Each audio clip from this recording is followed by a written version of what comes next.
Bem, pessoal, um indicador do CDC norte-americano assustador, porque ele coloca que está com recorde de casos de gripe dos últimos 15 anos nos Estados Unidos. Repetindo, recorde de casos de gripe essa última temporada dos últimos 15 anos, com mais de 20 milhões de pessoas pegando Covid, mais de 100 mil casos de internação por gripe. Ou seja, Júlio, o que é isso? Isso preocupa, isso não preocupa? Perceba o seguinte, a gente viveu a pandemia da Covid, foi aquela tragédia, catástrofe que a gente não viu quase no último século, né? Realmente só aquelas gripes lá atrás, né? Espanhola, para comparar com isso.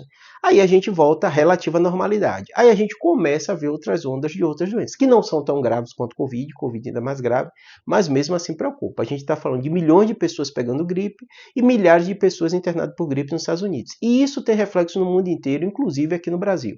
Lá eles estão vivendo o inverno, então é a temporada que mais vê casos de gripe, sim.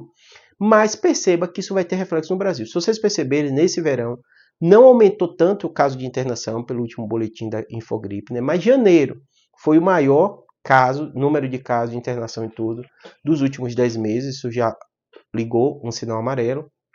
E lembrando, muitos desses casos nos Estados Unidos, que eles conseguem quantificar isso melhor, são casos de pessoas que estão tendo caso de gripe leve. Aqui no Brasil a gente não tem esse indicador tão bom. A gente tem o Infogripe. O Infogripe, ele é responsável por casos que internam, então só casos graves. E perceba que a gente está falando de milhões de casos nos Estados Unidos de pessoas que tiveram gripe leve, mas isso tem impacto no trabalho, adoecimento. E se você olhar no seu dia a dia, emergência, pronto-socorro, perceba que estamos vivendo sim alto de casos, casos mais leves, né?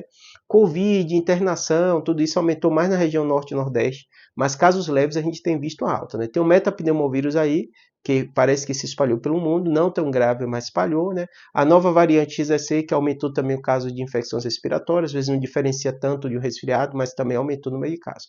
Por isso vamos ficar atentos, qualquer novidade eu falo aqui para vocês, mas esse alerta do CDC é bem relevante, vamos ficar atentos. Abraço.